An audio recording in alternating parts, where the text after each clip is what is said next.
back to another episode of Cape Time, and we are here to review Suicide Squad and discuss Titan Season 3, along with some of the news that's been coming along to their last episode. Very exciting stuff. Tom, how you doing?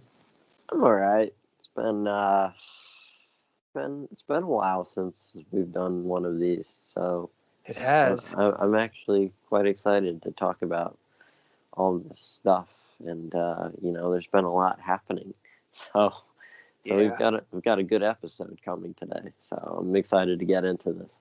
Yeah. We're not going to go full in depth with our reviews today just because we got a lot to go into, but we'll recap what we need to. And I guess if it's all right with you, we can start with Suicide Squad because The Suicide Squad. The Suicide Squad, correct, not the shitty 2016 version. This movie Eddie really. thinks it's a masterpiece, by the way. Oh, I know he does. It's concerning, but it's okay. Um, so I think this movie was really fun, man. I mean, I went in with, I'm gonna say low expectations, but I wasn't gonna get my hopes up right away. But I had faith in the movie being at least decent going in because I knew James Gunn is a talented director. He knows what he's doing, and I knew we wouldn't get a bad movie, but he really just knocked it out of the park, man. He has his own flair, his own style, and it comes across in this movie so clearly. And it's not rated R Guardians or anything. It's just the Suicide Squad. It's his own unique vision, different from anything he's done. And I couldn't be more happy with the product we got, man. I think it was really sick. The characters were great. The plot was fun. I thought everything about it was great. I mean, what did you think? Yeah, I agree. I really dug it a lot. I watched it on HBO Max, and it just, like you said, it's not R-rated Guardians of the Galaxy. It definitely does feel like a James Gunn movie, but it doesn't feel like he's taking, Guardians and doing a rated R DC, Yeah, kind of film. It doesn't. The style's the same, but characters and story are different, and it's for the better. And the thing that I love about what he does is he puts so much heart into these kind of funny movies. Like there's a ton of humor in this movie, but the characters are so well written, and there's such a lot of heart in there that he makes just a great film as well. I think he just finds that perfect balance, if that makes sense. I think there's just a good balance between action, humor, heart, and character. And I couldn't have been happier with the way it turned out. I mean, I think I kind of expected that certain like audience scores and stuff wouldn't be as high as you would think, because it's definitely not a movie that's for everyone, yeah. especially with the R rating, with some of the humor that James Gunn did. Uh, A lot of people love pointing at the box office numbers, but they were never going to be crazy high with this movie because of the fact A, it's rated R, and B, this is, well, three reasons. A, it's rated R, B, we're in a pandemic, and C, it's released on HBO Max simultaneously. So a lot of people, I'm going to be honest, even myself, ended up just watching it on HBO Max because I did not have the money to go to the movies at the time. So I just said, I'll save the money. yeah, I had to you know help help certain people out with financial stuff, so I don't really have much money at the moment, but so I just decided to watch on HBO Max, and Yeah, exactly. watching it in HD was quite nice. Honestly, I just enjoyed the hell out of it, and I couldn't be happier with it. Who is your favorite character in that movie? For me, it's definitely gonna be Peacemaker, man. I mean, the thing is with Peacemaker, I say going in, I'm not. I mean, it's John Cena in a movie He's a douche. really Yeah, good actor. he's playing a douchey Captain America, so I'm like, yeah, I know what I'm getting. But at the same time, though, by the time the movie was over, I really did feel like, and I thought my friend said the same thing when we talked about it. This wasn't just John Cena being John Cena. This is Peacemaker. He was really the character, and you can see it in his interviews. I mean, he wears the costume fucking everywhere in Los Angeles. The guy is so passionate about the role, and he is just so into the character, man. And you can feel that throughout the entire film. And I'll say, I mean, for a guy that's not really, an actor, that was probably his best performance to date. I mean, good for him, man. I mean, that's a step forward for him.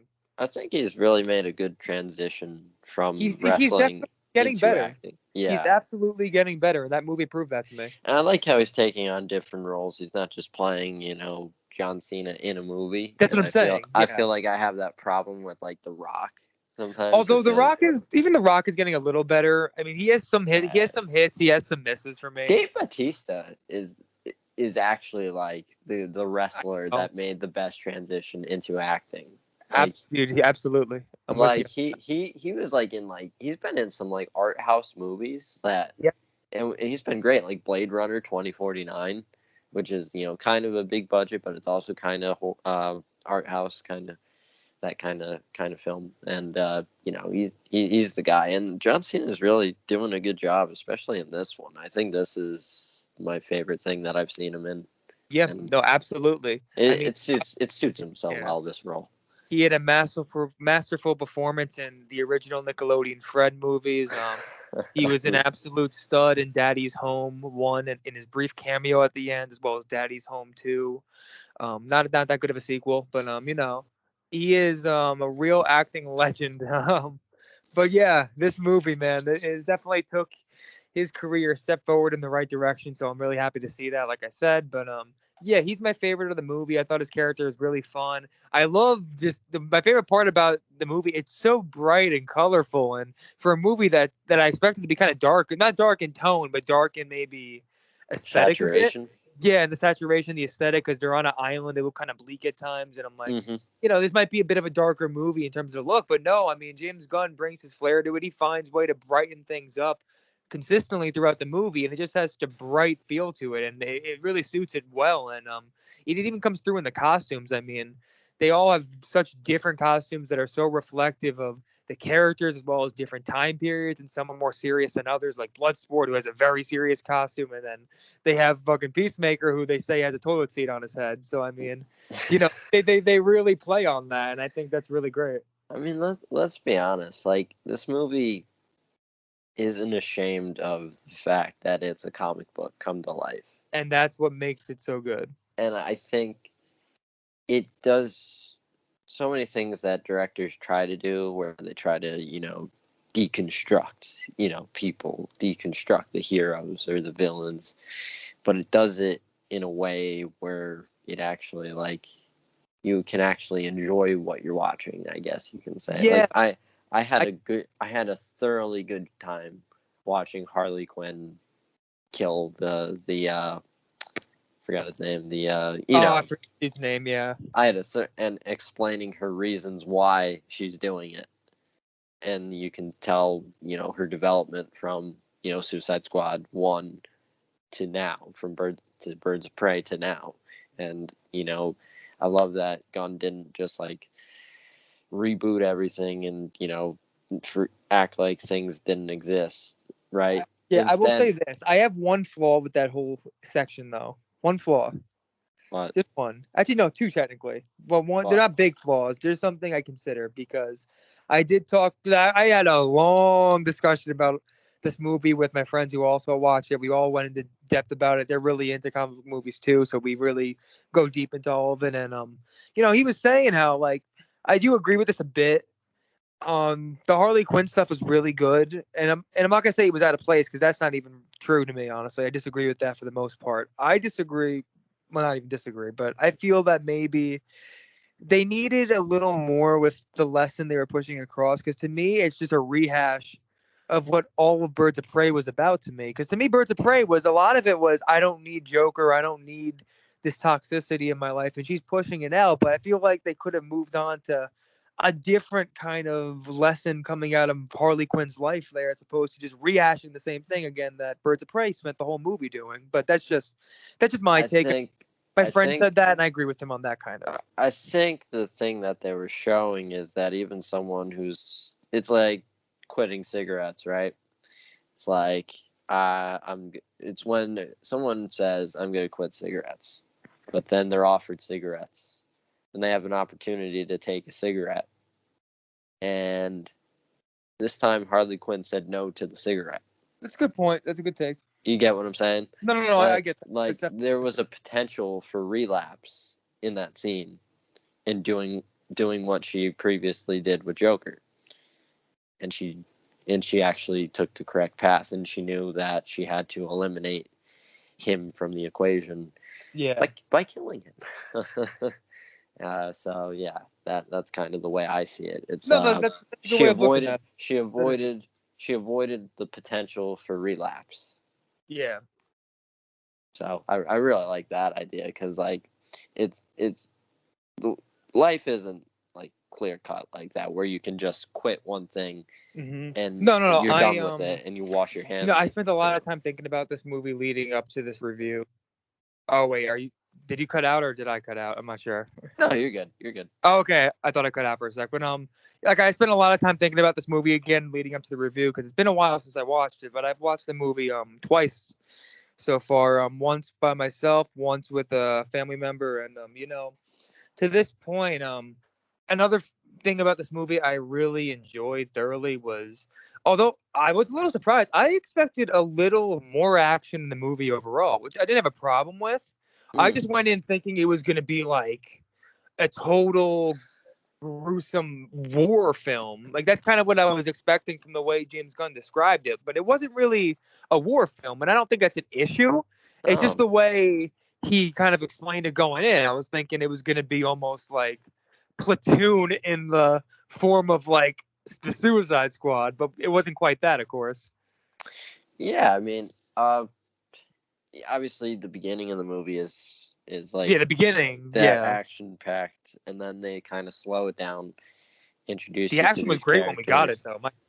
It was excellent. They introduce you to these characters, then you go on like it's kind of almost like a bit of a road trip, if that makes sense. Yeah. You're right. You're right. A road trip in like a forest, and I kind of love it. And your reintroduction to Rick Flag after he gets captured, and they kill. Talk about an upgrade. They killed. Oh my god. Yeah, like everyone gets an upgrade in this movie. Let's be honest. I mean, I did not give a shit about Rick Flag in the last movie. This movie, I actually cared about the character. He actually was a character. I mean, in the previous movie, he was just generic bad guy who works for Waller. Yeah. But they actually gave him a character in this movie, and it was excellent. Yeah, I just feel like just everyone that was in a previous DC film that actually got an upgrade in this movie. Rick Flag, Harley Quinn. Harley Quinn has always been awesome, but you get what I'm saying. They did my boy Captain Boomerang dirty. That got hit by a helicopter. They did my boy dirty. Yeah, that was. Oh God. Like you knew Pete Davidson was gonna die. I did not. Oh, know of course. That. No one. Everyone knew. Literally everyone said that dude is dying in the first 5 But I'm gonna be honest. I did not think that not Merle. I can think of Merle to Walking Dead. Michael Rooker's character was gonna make it. Yeah, Savant. I thought he was gonna make it. Rather, that's what I meant to say. I thought he was gonna make it. Like when I first saw the trailers, I was like, oh yeah, Savant. He's gonna be an interesting character, I bet, in this movie. But no, he's wiped out instantly. And that's the one thing a couple people I talked to didn't get about the movie, because my friend was like, they really set up Savant in a really cool way. I thought he was gonna be a really cool character, and they just waste him. And I'm like, well, that's the Suicide Squad, man. The Suicide Squad is about these.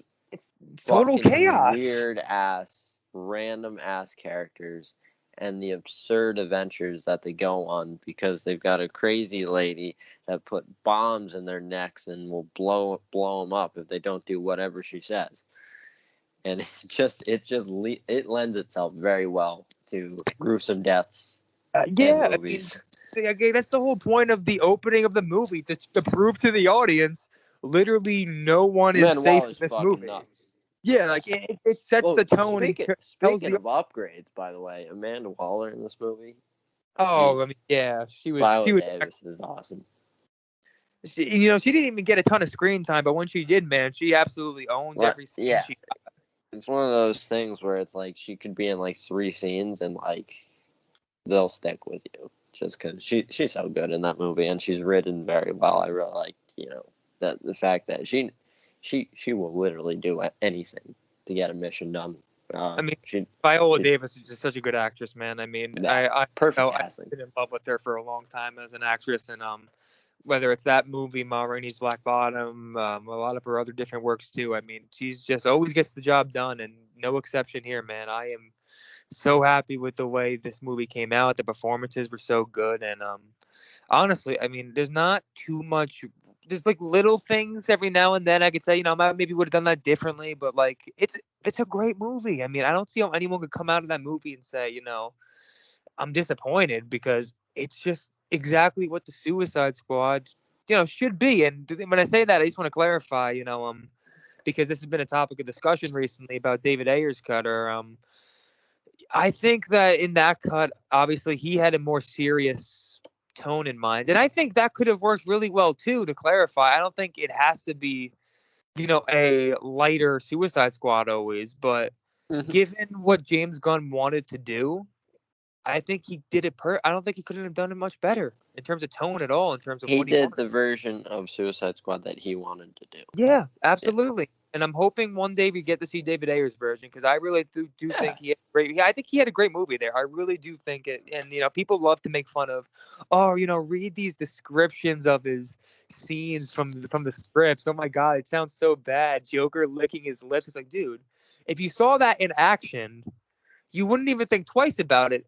It's just they just do a lot of descriptions to make it clear what they want, and it sounds a little silly when you read it, but it doesn't matter because when it's in action, it's like a 2-second thing where he's just licking his lips. Like why are you overthinking this so much? I mean, people are so weird. I just don't get people. I'm just, even if it's bad, I still want to see it. I just want Well, that. you want directors to get their vision out there. They always should. Yeah, I just want to like see it, and then like that'll be that, and then But the nobody one can. thing I do think absolutely would have been good in that movie. I'm confident in saying the Harley Quinn and Joker dynamic would have been much deeper and interesting in that movie. Probably. I could just tell from reading scenes, like they actually they set stuff up for those two A lot of characters. that They shit. developed A they lot of that developed shit a was real kicked to relationship. the side. Yeah. Exactly. There was actual development there from the characters. So I'm hoping one day we see it, but if not, I'm happy to see that David Ayer is very supportive of James Gunn's Suicide Squad. He seems like a really nice dude, and I think this movie, I would give it if I'm gonna rate it, I'd probably go. It's tough, man. I mean, I've had discussions about this, like where I would put it. I'm gonna go 8 out of 10. I'm a little higher. And I get that. I can get it. I'm gonna go 8 out of 10, but I can get why you'd go higher. I'm at a 9. The last time I checked, I'm at a 9. Yeah, I'm checking. Yes, I went to a 9. Okay.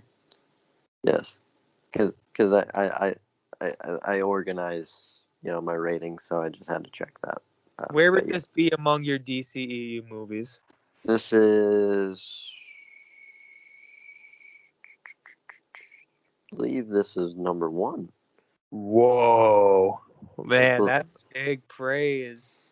believe this. It's either 1 or 2. For Yeah, it's me, 1. it is it's probably my 3, honestly. It's my 3. Yeah, I have. I obviously like it a lot, but I'm a big Shazam guy. I really love Shazam, and Shazam is number 3 for me. yeah, and also I think Zack Snyder's Justice League is a fucking masterpiece. So that's my 1. Yes, and so I got Suicide Squad number 1, The Suicide Squad, to be Yes. very clear. Zack Snyder's Justice League at number 2, Shazam at number 3, Wonder Woman at number 4, Man of Steel at 5, Aquaman at 6, Birds of Prey at 7 because I have never seen it, and I just put it there as a placeholder until I see it. Wonder Woman 1984 at 8, Batman vs Superman at 9. Joss Whedon's Justice League at number 10, and Suicide Squad, the cut up music video that it was, Yeah. dead last. That's fair. I mean, I don't have a list right in front of me, but I'd probably 1 through 3, I do say 1 yeah. through 4 are actually pretty interchangeable for me, but Wonder Woman is the clear number 4 because it has a bad third act. I wouldn't say a bad third act, just like it becomes CGI fest. This could be controversial. I don't know. but I put Aquaman ahead of Wonder Woman. I do. I mean, I think Aquaman was a beautiful vision by James It's a Wan. very fun movie. I think his vision was so fun. It's like it's just like it's the epitome of like kind of like this. It's a clear comic book movie, and they embrace that to the fullest extent, man. And I think that's what lends the movie its biggest strength. And it's so different from anything else. Because Wonder Woman, I mean, I think it's a great movie to clarify, but you can compare it to a lot of things. I mean, to me, it's honestly kind of, I hate to say it, but a lot of the movie feels like a rehash of First Avenger. I'm not gonna lie, it does. A lot of the tropes, a lot of the styles, it's so similar, and it doesn't necessarily deter me from the movie, but it's like something like Aquaman is just so fresh and different, and I appreciate that so much from James Wan. And I can't wait for a sequel. Hmm. Yeah, Yeah, I'm looking forward to Aquaman too. Should be a fun movie for sure. It's gonna at least be fun, but I think it's gonna be a very good movie at the very least. We'll see hmm. though. But Agreed. in going to Titans now. Dun. Oh, I'm sorry.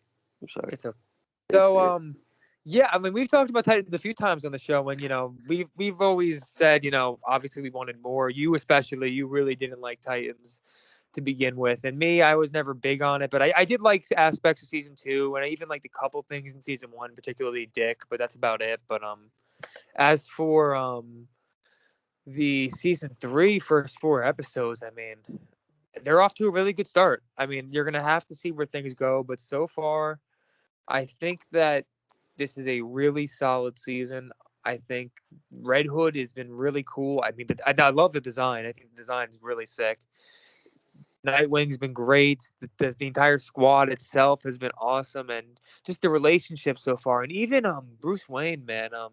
I can't think of the actor's name off the top of my head right now. What is it? Ian Glenn.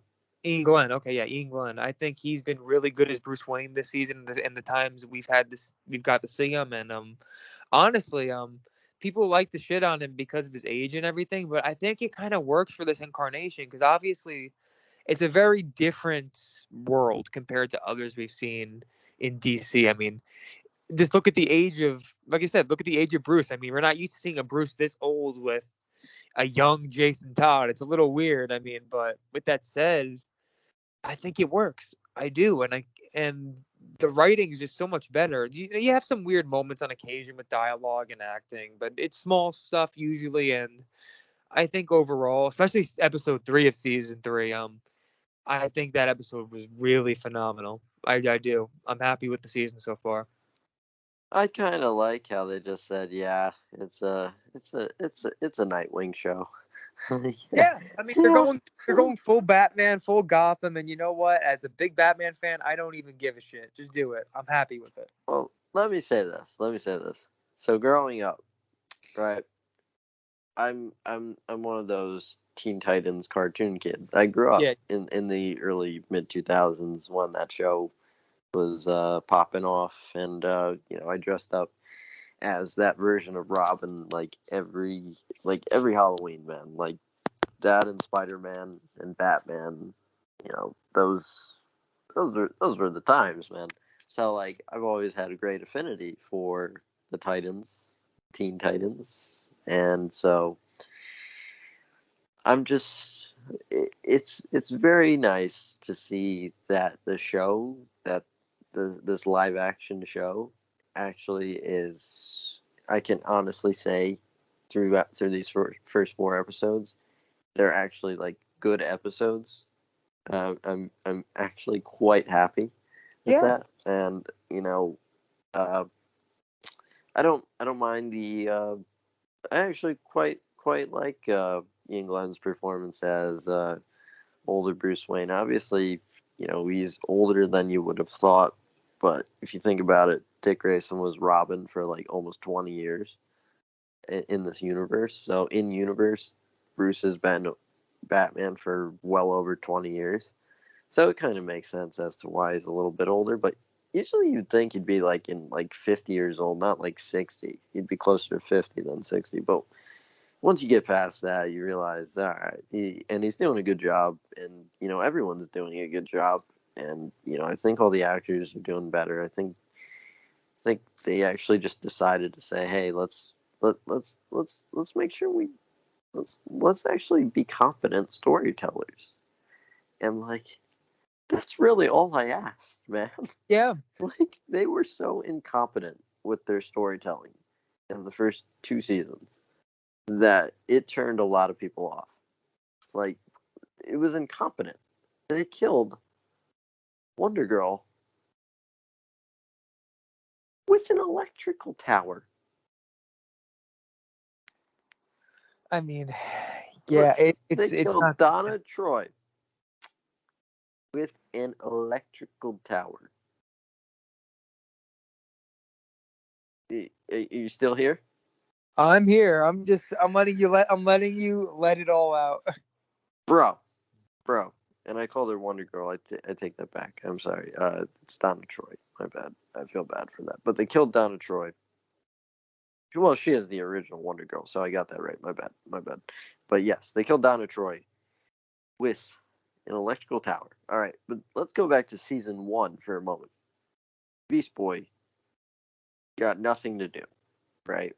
That dude was. They might as well not have had Beast Boy in there. Okay, in that season. The last episode of season 1 was originally supposed to be the second to last episode of season 1. They then cut the season 1 finale and then reshot the season 1 finale as the premiere episode of season 2. So season 1 did not have a clear ending. It had a cliffhanger ending. But and also season 1 was supposed to be the season that goes from Dick Grayson's detective days to him, moving on from Robin and becoming Nightwing. That was the entire arc that was set up for season 1. It was supposed to be specifically for season 1. And in that scrap season 1 finale, Dick Grayson was going to become Nightwing. There are photos out there of a different Nightwing suit that was from the season 1 original finale. And they cut it. And they decided to string that out for another season. I honestly did not know that. You didn't know that? I did not.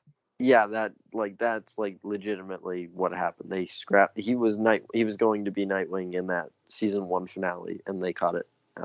So listen, it's been a long, bumpy road, but what I will say now, season 3, it's kind of like a soft reboot where they're just like, yeah, we're just gonna give you what you want now. Okay. Wait, I have a dumb question, possibly. Yes. What's going? What happened to Raven? She, at the end of season 2, she went to Themyscira with Donna Troy's body because her powers were changing, and she wanted to see if she could bring Donna back to life. You see, that shows you how much I forgot. I haven't seen the season 2 finale in a while, and I also didn't. I hated it so much, I probably started shutting shit out. So okay, thank you for that. I Yes. I was thinking about it. I was like, wait, what the fuck happened? That is where Raven is. She is in Themyscira trying to bring Donna Troy back to life. And I couldn't will myself to watch the finale again. So yes, and she will succeed because obviously they already revealed that she's coming back to life. So yes, so that's what happened there. Do you have any other questions? no, I mean not really. Again, the season's pretty self-explanatory so far. It's unfortunate Remember Deathstroke was supposed to be the big villain in season 2, and then they killed him off in the first 10 minutes of the season 2 finale. Yeah. I just thought I'd bring that up. I was just gonna bring up how we got the unfortunate news about the Scarecrow actor the other day. Oh yeah, we should probably mention this. I'm sorry, I forgot to put that in the news. That's fine. Text. I just bad. I totally forgot about that. I'm sorry. Yeah, he was making comments on the set for some reason. He was being very unprofessional. And you still here? Luke, yeah, you still alive? Okay. Yeah, he was being unprofessional, and I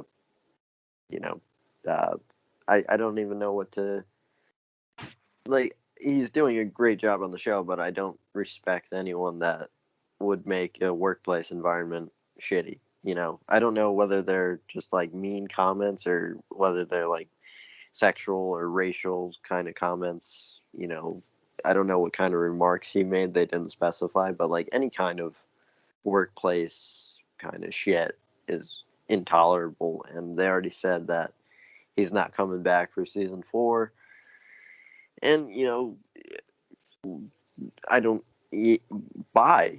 Goodbye. See you later, buddy. I don't. It doesn't matter whether you're the best actor in the world or not. I fuck you if you're gonna make these people that work really hard on the show miserable. Yeah, no, you're right, and it's a real shame. I mean, again, it doesn't matter how good of an actor he was. Although I will say, I did genuinely think his performance has been good so far in season 3. I think he's been very good, but obviously that don't mean shit anymore. I mean, the guy's an asshole, but it's a shame. It really is. And but with that said, we are gonna have to talk about him and his character throughout the rest of season 3, just because we can't pretend he doesn't exist, because he clearly He's a has very important character. he has a prominent role in the season, so he's gonna have to be discussed further. But we're just putting it out there. We're aware of what he's done. We don't condone it at all. We don't support him, but it's something that we still need to discuss regardless. It's just the way it is. Yeah, correct. I mean, that's within the context of the show. The character of Scarecrow and his performance is really good. We just really would prefer him to not make shitty comments to people and be a professional on set. Like it's like the bare minimum that we ask here. You get what I'm saying? The bare minimum. Yeah.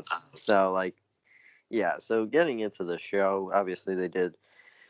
It gets started really quick. It's like, yep, we're just gonna kill Jason now, and he was inhaling some shit, and that's where Scarecrow potentially comes into play. So it's just it's a completely different feel. The budget feels higher. I don't know if you noticed. Well, yeah, but like you can tell, like Yeah, you could tell. it's like, hey, we're trying now.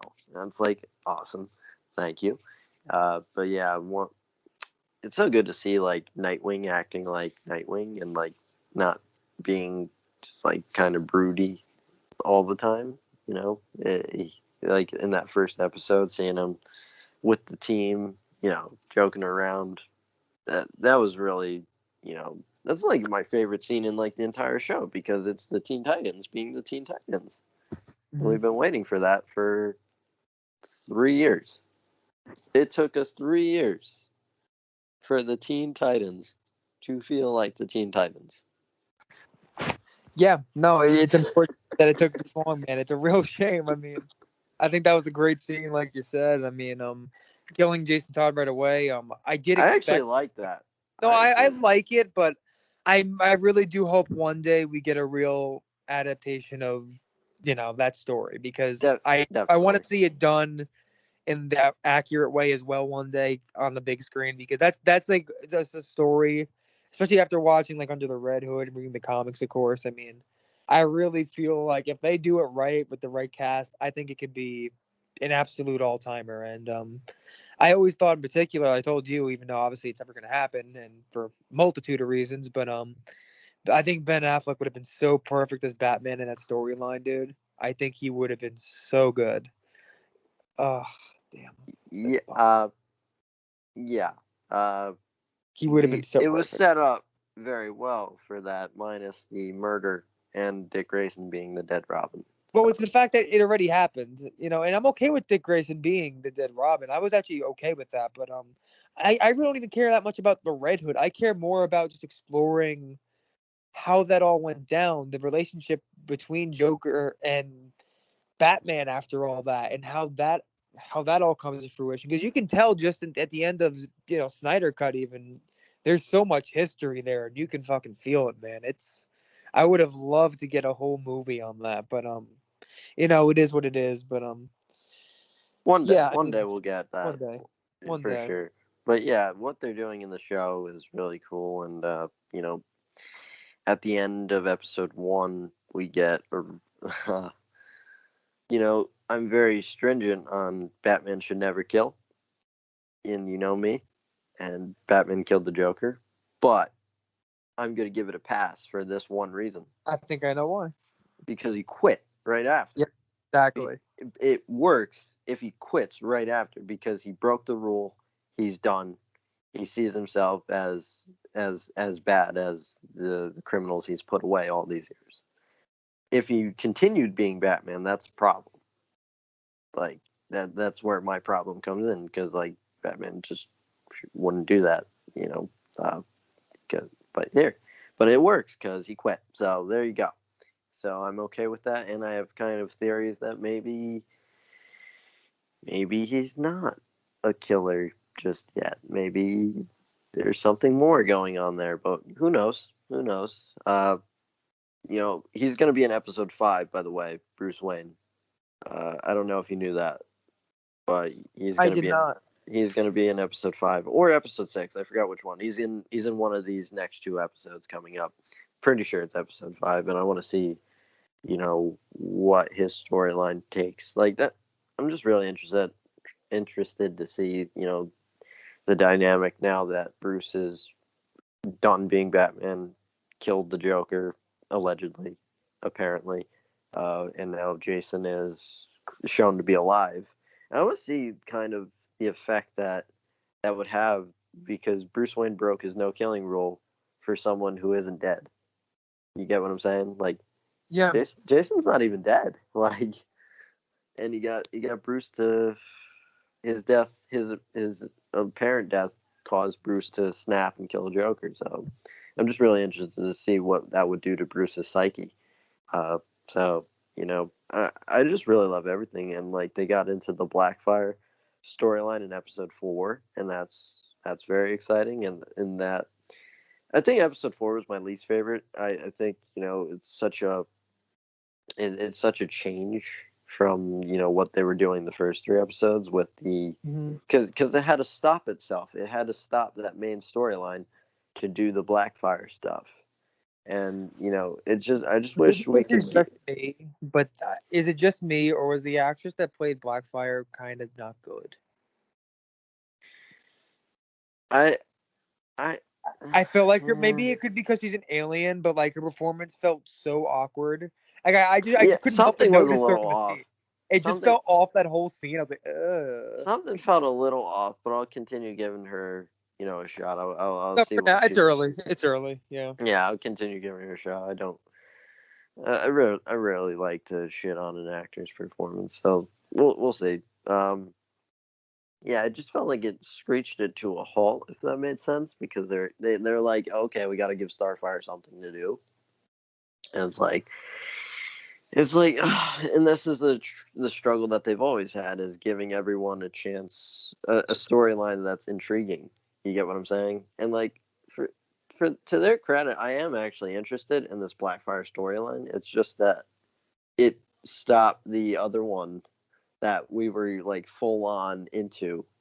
You get what I'm saying? Like we were all in on the Jason Todd storyline, especially after episode 3 when, spoiler alert, Hawk got killed by Jason.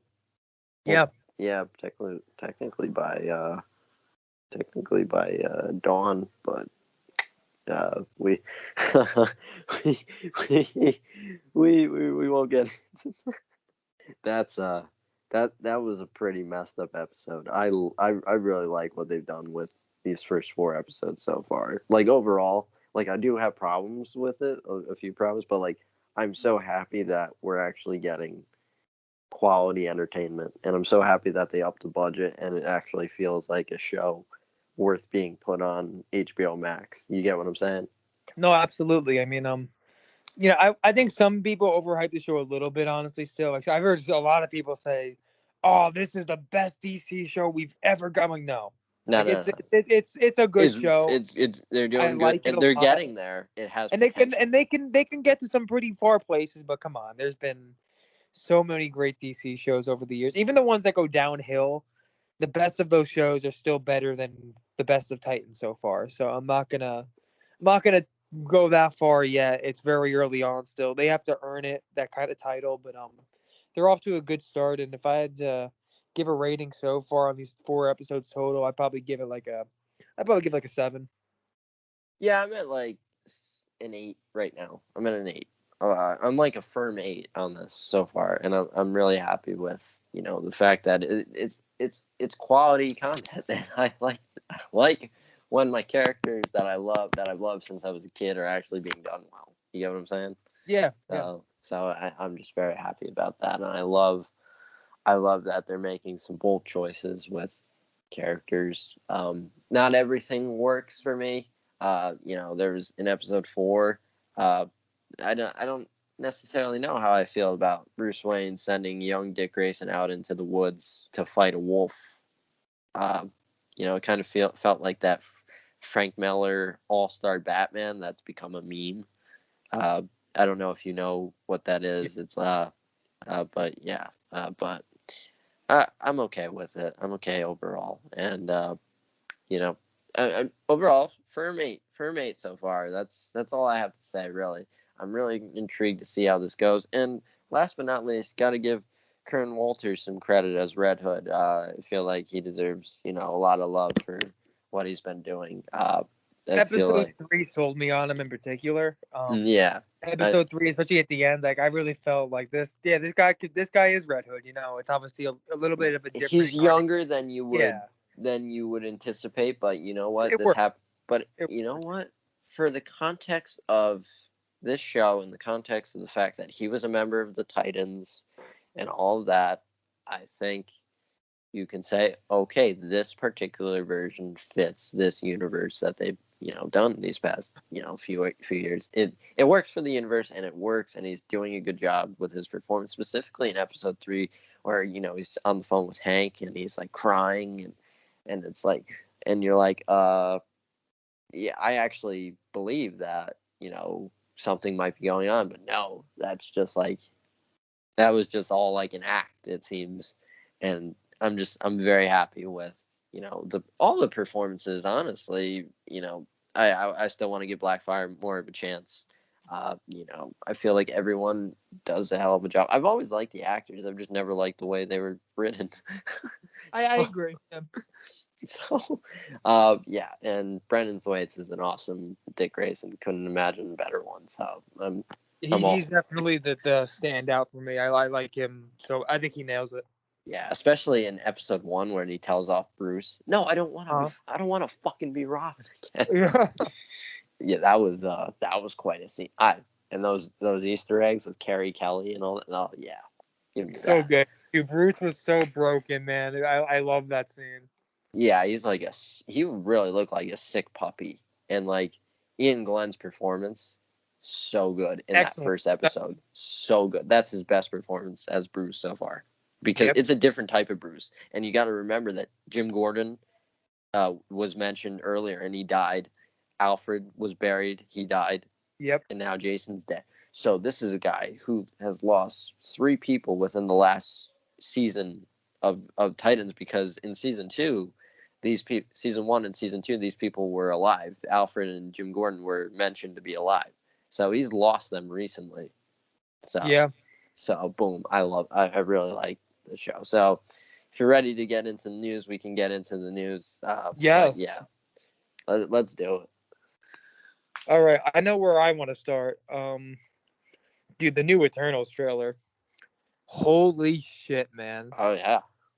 I am in love. The first trailer did not sell me on the movie. Not to say I thought it was bad, but it didn't give me much. I just didn't know much about it. It was the definition of a teaser trailer. It was like, yeah, that's all I it do was. not know one plot detail from this trailer other than pretty shots.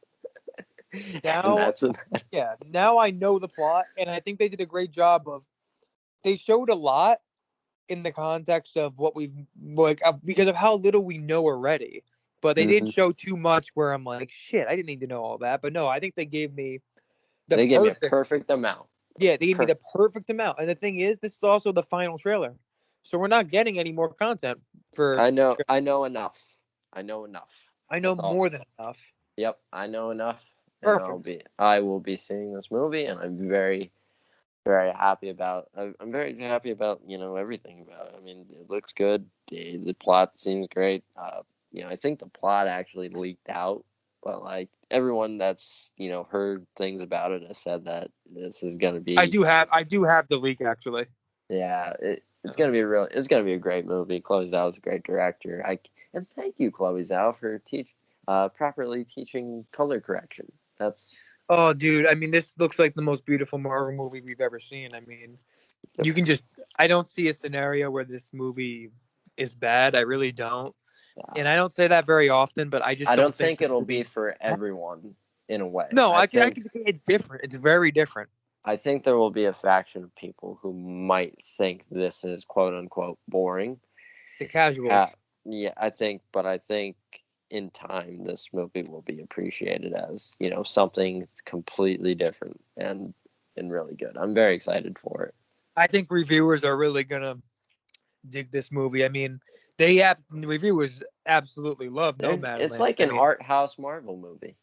That's what I'm saying, and like you can feel that in the trailer. I mean, God, the shot of when they're talking about Thanos in the beginning, and it's showing the Earth, and you zoom into like the creation of something. Like you're looking into the stars, and you see all these particles, and next thing you know, you see something diving into the Earth, and the water is just collapsing along with islands, and it's like, holy shit! Like this is absolutely gorgeous. And that's all practical effects.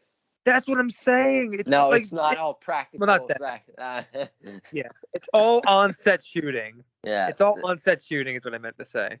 Yeah, because she really found on-location shooting rather. Yeah, Chloe Zhao found there's very little green screen in that movie. Like, and you got to appreciate that, man. You really have to, because that's going the extra mile. And they went the extra mile this time. Yeah, no offense to Marvel, but they don't really do that with on-set, like on-location stuff. They just don't. They don't really do that. It's very easy for these big companies to say, never mind, we'll just CGI or green screen it. I'm with you. But Chloe Zhao's like, no, I'm doing it my way. If you're gonna let me do a Marvel movie, I'm doing it my way, and it looks like it's about to pay off. The only thing that I kind of wish is I kind of wish the suits popped a little more, but I felt like a couple people say that. I think it kind of like with others in the context of the movie though, exactly so I can't actually dislike it. So yeah, that's my big thing.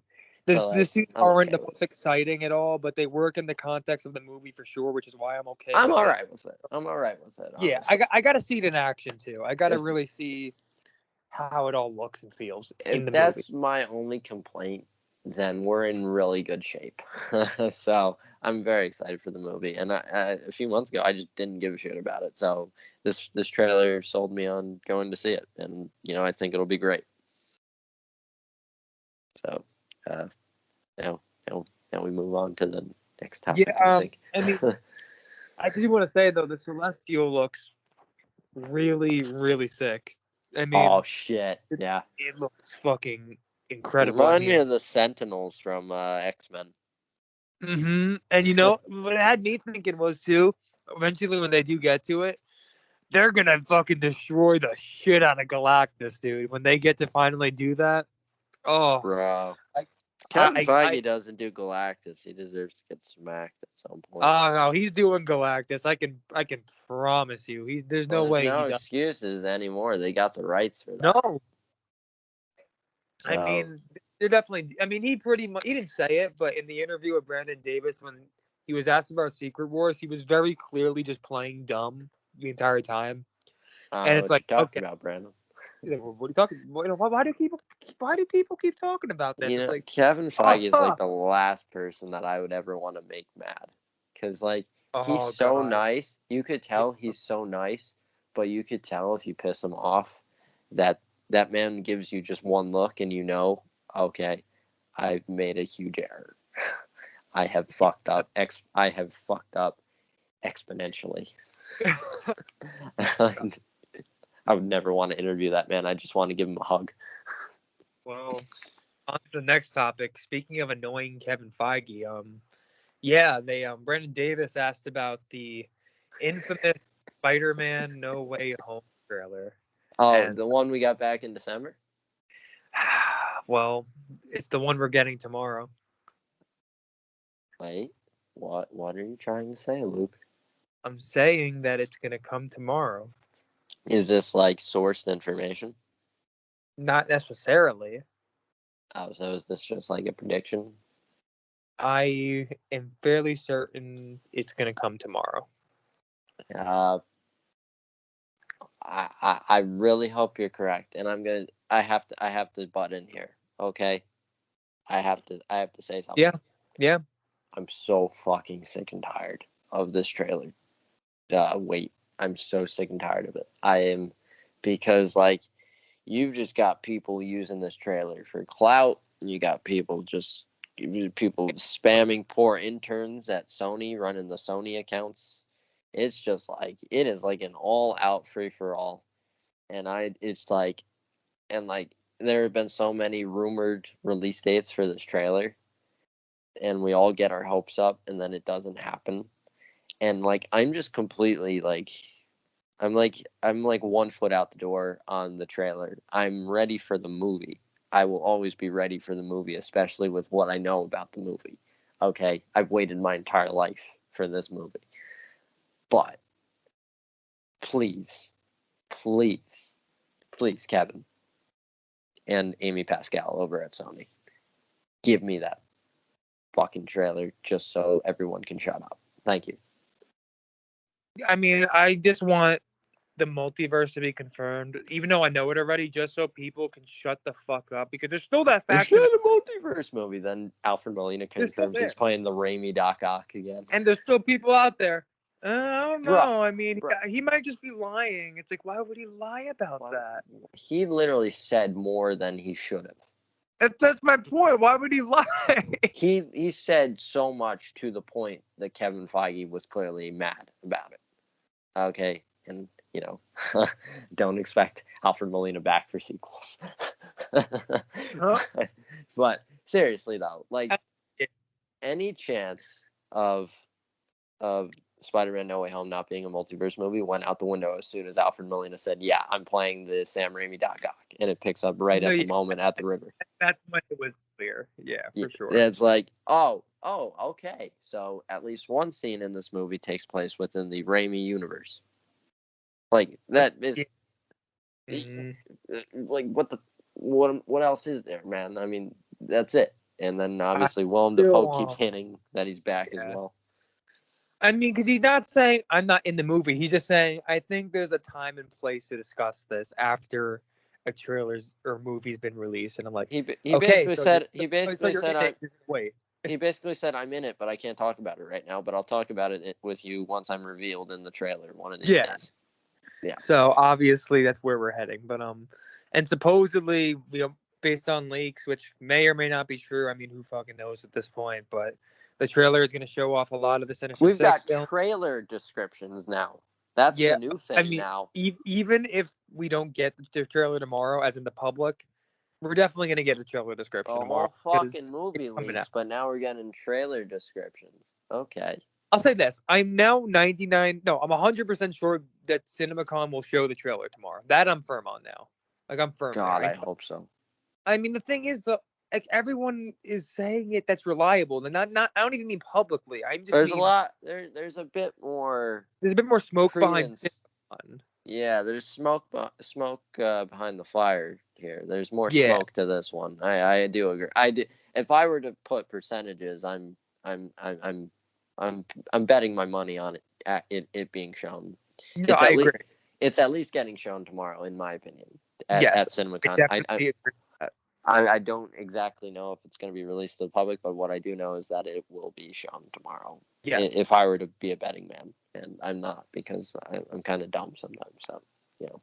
And yeah, absolutely. And supposedly based on the description, we'll get a look at like Electro a little bit, or at least some of the electricity from him. Sandman.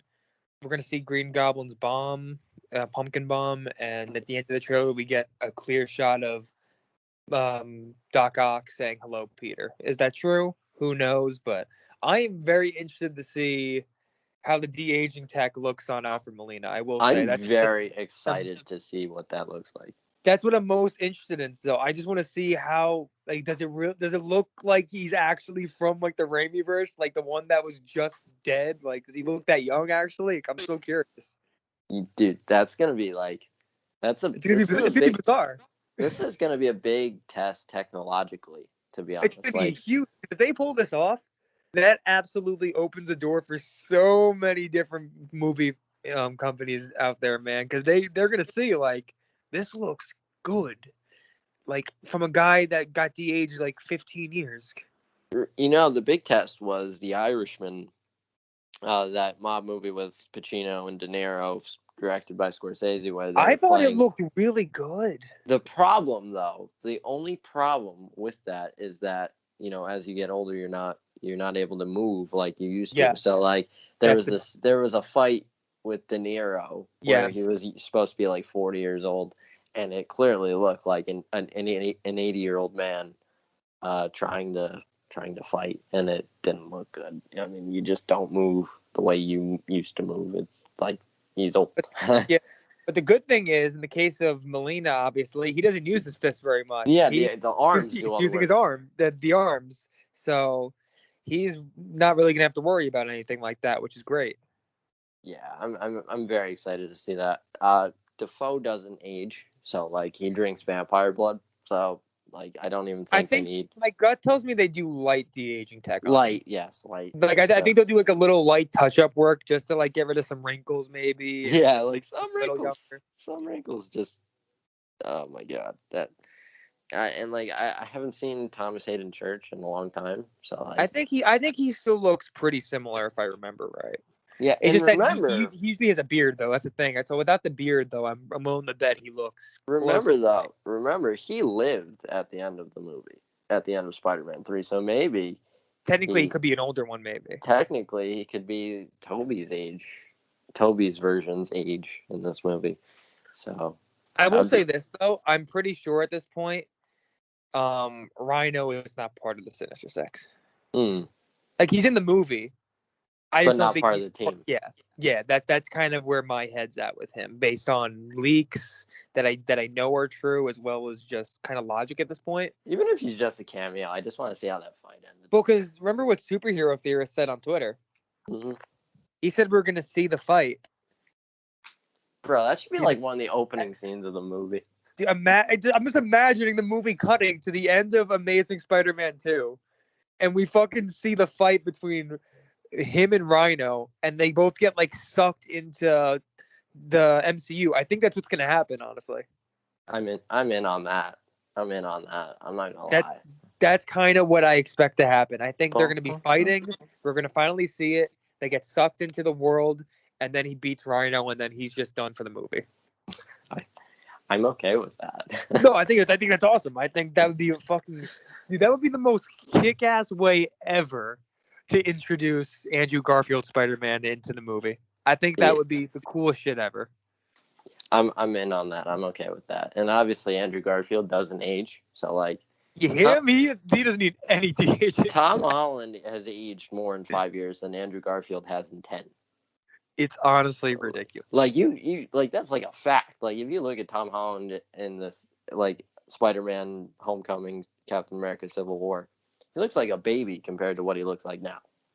Yeah, dude, Garfield has the exact same face. That man has not aged a day. He just doesn't age. And Toby looks like an older Toby. But let's keep in mind, he's obviously not in the movie because he didn't get a call. Yeah. Who? Andrew or Toby? Garfield. You remember he said he's not the werewolf. Yeah, he got the werewolf. I am not the werewolf. And I think he said something to the interviewer like, you look like you don't believe me. I don't. As he goes, I'm not the werewolf. And you know what's funny is like his hair in that interview is like his Amazing Spider-Man. Because remember he had to go blonde for his previous role, and then it's back to brown, like right at the time they were allegedly filming this. I'm like, buddy, you're not helping yourself right now, man. You look like Peter Parker right now. Could we get a Topher Grace Venom appearance? legally, I wonder what that like can be, because obviously Tom Hardy's version and shit, but like that would be, I'm okay with that. Like, It'll never happen, but that'd be so funny. remember he got blown up though, so I know, but it would just be the funniest shit ever. It would be. I would love nothing more than, that 70 show, Eddie Brock coming in. Yeah. And We also got why not? We had the toy leak yesterday, which is supposedly fake, but I'm gonna be honest, I kind of think it's real. It's a good fake if it's fake. I've heard. Look, reliable people have told me it's fake, It's but most likely fake. I don't know, man. Something about it. That's like the best fake I've ever seen, quite honestly. It quite literally is one of the best fakes I've ever seen. I mean, dude, first off, that design has never been seen before on the box. I've never seen that promotional image before. You can see the shadow of the box there too. I mean, it's very clear, and also the toy looks unlike anything we've ever seen before as well. I mean, trust me, people have been searching. They're looking everywhere for this shit, but like, it's one hell of a fake if it's fake. That's all I got. If it's fake, it's a great fake. I'm not even gonna lie.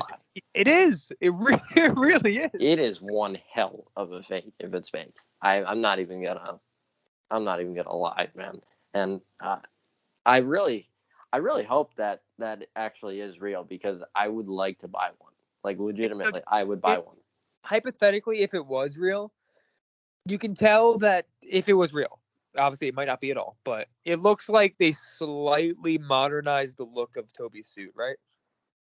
Yeah. Not much, but like it looks a little more like almost sleek. Is that the right word?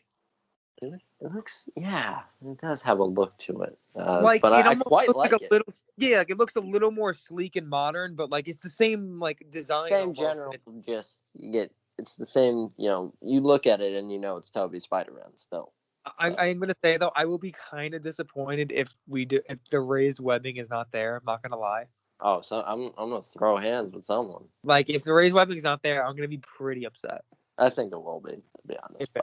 It better be, because that's kind of like what makes that suit iconic in part. Yeah, it's like, that was a pretty groundbreaking kind of design to it. Because they were having some issues with the webbing, so that was good job. Good job, everyone. Hopefully they have it. But yeah. Yes, we'll stay on the topic of Sony / Spider-Man here.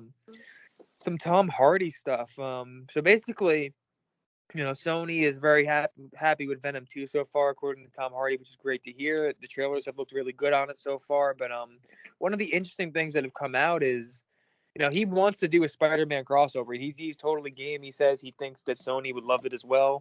Whether or not that happens, we'll have to see. But if I were a betting man, I would say absolutely no shit. Why wouldn't they? It's easy money. It makes sense. Sony likes money. Okay, it's happening. As evident by this movie. Yes, Spider-Man No Way Home is clear evidence of that, because that's going to be... God, imagine how much money they're going to make off of just fucking toys. Let's be honest here. Whether Kevin Feige likes it or not, it's happening. It's happening. It's going to happen within, like, the next, however many years. It's going to happen. I guarantee you right now, there's no chance that Tom Holland is not in Venom 3. I can promise you, in my opinion. I'm so sure of it. I really am. I wouldn't bet against it, honestly. I would. Yeah, he's going to be, it's inevitable, especially after Morbius showing Spider-Man. It's like, yep, they're doing it. They're doing it. So, yep. Uh-huh. Yeah, honestly, I think I wouldn't even be shocked if they're hiding a small after credit scene with Tom in Venom 2, honestly. Like, I wouldn't be shocked at all. I would like to see that, honestly. I mean, he was in talks for that movie at one point a long time ago. Like, he was. He was in talks to be in that movie. No one knows if it ever went anywhere. I mean, I think Tom Holland likes money, so, like, hopefully he would. He does like money. So I think just about everyone likes money. So, yeah, I hopefully they paid him handsomely to be in it, and hopefully it worked out well. Because the more Spider-Man we can get, the better. So hopefully that works out. I'm gonna need Venom to be part of Secret Wars. And speaking of Secret Wars, like I was mentioning, there's been some talk about that recently, and it's probably going to be Marvel's next big event film. And according to the comic writer of that, Jim Shooter, they asked him for the rights to it, if I remember right. Is that what he said? Yes. Exactly? Was it the rights? Because he technically, Jim Shooter technically owns like a few of those characters.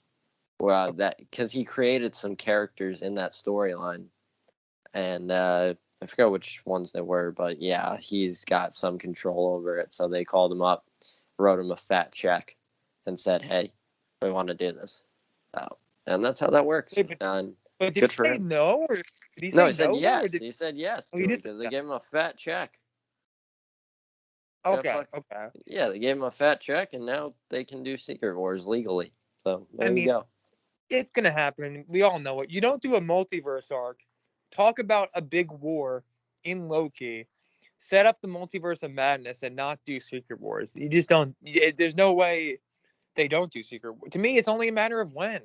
Because if I had to guess right now, I mean, maybe 2025 or 6. I mean, is that like a fair guess? That sounds about right. I don't anticipate it taking too long. I think Loki season 2 will be out by then. So yeah, I think it makes sense. Don't rush it because like new characters like the Fantastic Four. I want to make sure they get enough development before we get to an event like that. Like I don't want to have. Okay, let's say they do late 2024 hypothetically, which I'm not saying they would. They have a good chance they don't, but people have been saying like it might come quicker than we think. But if they do, it's like we just got these characters and they're already throwing them into as main parts of an event film, and like still so much left we have to do to gather everybody and go deeper into these characters. Like I want to really care about this and know all these characters inside and out before we get to the event film. So I'm hoping that they don't just rush through to get to that big event and then build towards something else, because building, as Kevin Feige said, like with whatever the next Avengers movie is going to be, he was saying the other day, it's gonna take time. Just build it up, and like you don't rush into it, or else it won't hit the same way. I mean, Secret Wars is going to be the Avengers movie, probably, honestly. Avengers Secret Wars, that'd be pretty cool. I mean, they're not going to do Secret Wars and not put the Avengers name behind it just for marketing purposes, obviously. Yeah. Because Marvel, the brand name. Like money. They like money. It's the brand name. If you just call it Secret Wars, you're not going to get as much publicity over it. They don't really, the casual doesn't call it the Marvel Cinematic Universe movies. They call them the Avengers movies. Yeah, that's what I'm saying. If you call it Avengers Secret Wars, you're going to make fucking bank. Yeah, it's going to be Avengers Secret Wars. There's no doubt in my mind. But yeah. And I'm so excited to see what they do with that when they get there, man, because obviously I do think that they're going to bring Toby and like Andrew back for that too, honestly. I do. I think for that movie they'll find a way. That'd be a lot of fun. It would be fun if they got Hugh Jackman back as well. But I think that's the one time you're allowed to bring everybody together, no exceptions, like because it's the one time it makes sense. It's the one time in the Marvel Cinematic Universe aside from Multiverse of Madness, except it makes even more sense. So I mean, bring them all in, and honestly, I fully expect we're gonna have Robert Downey Jr. there. I guarantee you. I guarantee. No. I mean, do you think there's any chance he doesn't come back for that? I don't think that happens. Robert Downey Jr. likes money. Okay, from Feige's perspective, rather.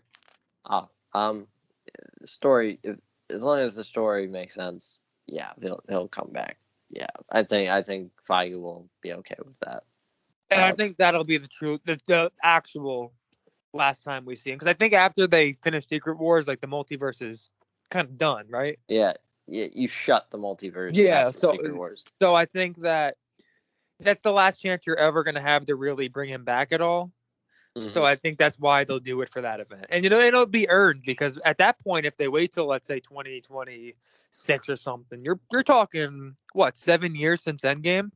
Mm-hmm. I mean, it's been a while at that point. Like, it's not like we just saw him or anything.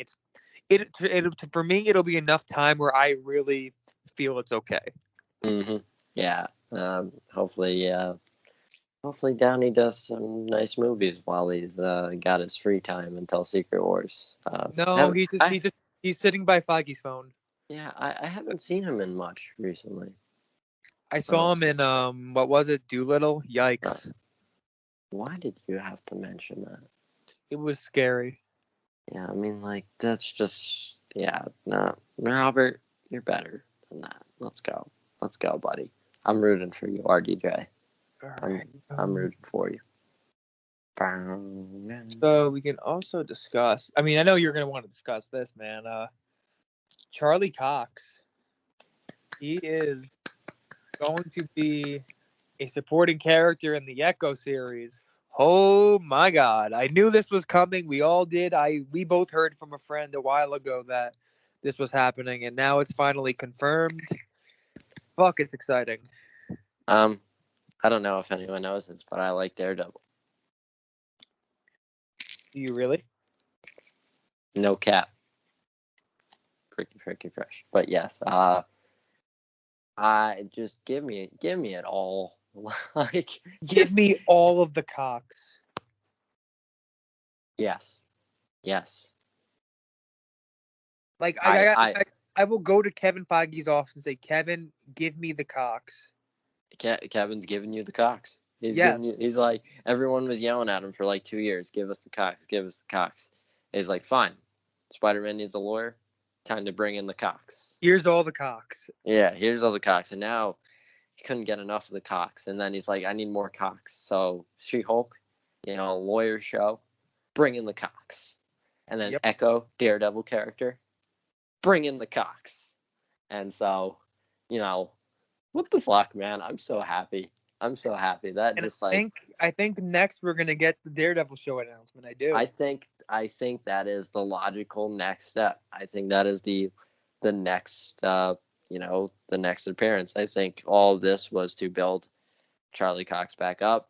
I think that's the smartest thing they could have done too, man. Like, you have no idea how happy that makes me, because they didn't just say, you know what, let's wait a couple years, then just continue where he left off in the show. No, they're slowly sprinkling him in, building a bit of an arc and story. They're building a new arc and story for him, and that's going to lead into a whole new show for him. And they're introducing him in the MCU as well. It's like he's finally interacting with, the likes of Spider-Man. I'm gonna cry. And the likes of She-Hulk. I'm gonna cry. When I see him interact with Tom Holland, I'm gonna lose my shit. Sir, like, you don't even want to see my face when that happens. Like, you're just gonna, like, that's gonna be one of those where, like, grown man caught crying in a movie theater. So that's another thing we should discuss regarding Daredevil. What's up? Well, Vincent D'Onofrio, we know he's back for we talked about this already, right? Yes. Yeah, we did. So that's covered already. Hawkeye, episode 5. So we've gotten details on his design even more now. Like, I pretty much know it's gonna be like, the Into the Spider-Verse design. Yes. It's literally, I heard it's literally that big. I love that. I feel like I'm so split on it. I think I'm either gonna hate it or I'm gonna love it, because I really do enjoy the more grounded look of Kingpin and Daredevil, but at the same time, I think that could be so fun. So I'm gonna have to wait and see. He ate a lot in prison. Yeah, my friend was like, I mean, they better explain that. I'm like, they're not gonna fucking explain that. If they do it, they're just fucking doing it. They're not gonna give any explanation. Kevin's like, I gave you what you want. I gave you the actors back, but I'm doing it my way. No, that's what I'm saying. That's why I'm not gonna get gritty.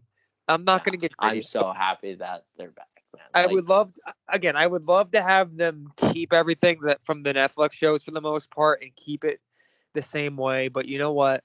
I cared about more so than anything getting those actors back, and so far Kevin's delivering on that. He's bringing back the actors I want to see. So I'm not going to complain. I'm just going to sit back, watch the show, and see how he does it. Because you know what? Kevin Feige doesn't miss, man. Even if it's different, it's not going to be bad. And Vincent D'Onofrio is such a phenomenal actor. He can be in a fucking Barney costume. He'll still fucking kill a performance. And remember one thing, Luke Becker. Yes. Daredevil is getting an MCU costume, an official Marvel Cinematic Universe tailored costume, and I need to see what they do. They're going to go I think they're going to go for bright red, honestly. I'm really excited. And remember, he's suiting up in She-Hulk, so. Yep. That's not far off. And I would assume he's also going to suit up in Echo as well. So, like, Daredevil is back, and Daredevil's always been my number 2 behind Spider-Man in the Marvel Universe. So, like, and to have his first appearance at it, like, officially, like, official in the Marvel Cinematic Universe being in a Spider-Man movie where he's representing Peter Parker, and that's, like, my one of my first introductions to Daredevil was that Spider-Man, the animated series episode where Matt Murdock represents Peter Parker. So, like, I don't know if you've ever seen that episode, but yes, yeah, like, so, like, that actually, like, pseudo happening is just, like, my mind has been blown, bro. Like, you have no idea. And hopefully, my dream is that Spider-Man 4 will have a team up that grows their relationship, Peter and Matt's relationship, and we get a Spider-Man Daredevil movie. I'm really hoping that Tom Holland ends up agreeing to more, or rather Sony lets him do more shit with Disney outside of just Spider-Man movies and Avengers. Like, I want to see him in other shit more often. Yeah, maybe put him in, like, a show or something. And, like, the thing is also, you know, this is one of the things we have in our notes, you know, how the reason why he probably didn't voice his character in What If is, you know, Sony. It's just not something they let contract. Him do. There's legal contract. Shit. Yes, under the current contract. So I'm hoping that when they renegotiate, which his contract's up now. That's what I'm saying. Either they negotiated a new one already, which I'm gonna guess no, because otherwise why wouldn't he be in What If? Or that'll take a little bit. Actually, no. Wait. Technically, his contract probably isn't up yet. Technically, it's up right as Spider-Man No Way Home releases. No, but doesn't he have one other appearance he's allowed to make technically? No. Spider-Man, the agreement for the character of Spider-Man has one more film, but Tom Holland's actor contract is only 6. So he has to negotiate for that movie again, and like, Marvel has the right to use Spider-Man in one Marvel movie, but they do not have Tom Holland currently under contract just yet. But because when he originally signed, he signed for 3 Marvel movies and 3 Spider-Man solo movies. And obviously Spider-Man Homecoming, Spider-Man Far From Home, Spider-Man No Way Home, and then you got Civil War, Infinity War, and Endgame. So there you go. There's your 6. Now he needs another contract, and that man is about to make some bank. Yeah, he's gonna get paid, man. He has made them a lot of money, and he has become an A-lister, and like he's gonna be the dude going forward. He's like the next RDJ, arguably. Yep. And, you know, he's one of those characters that can really just continuously appear in a bunch of different projects. And the only character that I really think is going to be appearing more is going to be my man Ryan Reynolds as Deadpool, who we've been hearing about a bit lately. Because Kevin Feige was asked about Deadpool 3, and he was saying how they do have a release date or release window in mind already for the movie. And, you know, he's hard at work, Ryan Reynolds, with their team of writers on the script. And right now he's like locking himself away. Just keep it going. That's all he's focused on right now. Just Deadpool 3. So that's really great to hear. Yeah, and, Ryan Reynolds, that's like the role that makes him the money, bro. All right. So so he's definitely like locked himself away, trying to get this made as soon as possible, because that man wants his money. You know, I am very curious to see where else he pops up, because I think he's going to be in like everything, honestly. Like, he's going to be in a lot of shit. He's going to be in a lot of shit for sure. And it's a shame. I'm still really upset they couldn't get him for because I'll say he's not in Multiverse of Madness for a couple different reasons, but he wasn't able to do it, which sucked. But that's all right. That would have been really cool, though. That would have been such a fun way to bring him in. That would have been like my favorite cameo ever, probably. We'll just wait until whenever he first appears. It's already been, you know, like officially announced that he's coming back and all that, so like we're all good there. And so it really is just inevitable now. So I kind of hope they bring him in just a spot in a place that no one expects him at all. Like put him in a random show that no one possibly could have guessed, and just have people freak the fuck out of nowhere. yeah, that's just I'm so excited, man. Like that, I really love those first two movies, so I'm very happy that this is happening. So Again, the he's Marvel like the one universe is survivor. growing. It keeps growing, man. It's so fun. Yeah, it really just I just it's like how much longer can this go on? And then there's like thousands upon thousands of Marvel characters I'm that like can I'm get like a movies. kid in a candy store right now, dude. I mean, we're getting a bunch of the Defenders characters from the Netflix shows coming up soon. We're gonna get fucking Deadpool coming in finally, along with, if I had to guess, honestly, I think Josh Brolin will be back as Cable, along with the actress that plays Dom. I think they're all going to be back at some point. Whether it's in Deadpool 3 or later, Yeah, I think Zazie I think Beats. they Yeah, all come back. Yeah, yeah. I'd just bring all that cast back. yeah, I Yeah, do think yeah, that's what they do. yeah. But Because it's got to be a sequel to Deadpool 2. yeah, So the question is, does it take place in the MCU, or do they have it in another universe that crosses over at the end or something? do they keep that Fox universe alive for one last movie? Yeah, I could see them doing that. I could see them keeping it alive for one last I'm movie. really excited to see the potential for like universe hopping, and it'd be funny Yep. if Deadpool uh, uh, met Marvel Cinematic Universe Deadpool and found a way to kill him. Oh my God. Like it's Ryan Reynolds, and then like maybe like Chris Pine plays Deadpool in the Marvel Cinematic Oh. Universe, and it's like what the shit? And he cuts his head off, and instead of killing him, maybe he just locks him in like a closet or something, or like a bank vault or something, because obviously Deadpool can't die. So he like takes him and he puts him in like a bank vault, and, Now that would be funny. and then like the opening scene to Deadpool 3 is him paying his bank the storage bill, I guess you can say his bank bill, talking with the teller, I guess, something Yeah, like that. That'd be funny. Just like why not? And yeah, that may have been my best idea of all time, but I'm a fan. I am a fan of that. That's pretty good. you like my Chris Pine casting for I that? do. I think that'd be very funny. I think he would actually be a pretty good, Deadpool. But yeah, put Chris Pine in everything. Let's be honest. So Just keeping saw up. Star Trek for the first time, by the Oh, way. how is it? That the first Chris Pine Star Trek, I really liked that movie. That first one was really good. So I like that movie. So that's all I have to say. Yeah. So keeping on track with Kevin Feige, in that interview he also briefly talked about Fantastic Four. It was brief, but he basically said like the rest of the MCU, there's always a chance that you get some established actors in these roles or newcomers, and there's always a possibility that you get a blend of both. And if I had to guess, I think it will be a blend of both. But I'm hoping that I really need a good Fantastic Four, man. I hope they nail this casting For the so bad. love of God, that's what that franchise deserves. I mean, it really does. It was butchered like to the umpteenth degree. Especially in Fantastic, man. I mean, at least the old ones had some charm to it. Like I can look back on it and kind of laugh and enjoy little funny parts of it. The new one though is like, there's nothing here, dog. There's nothing.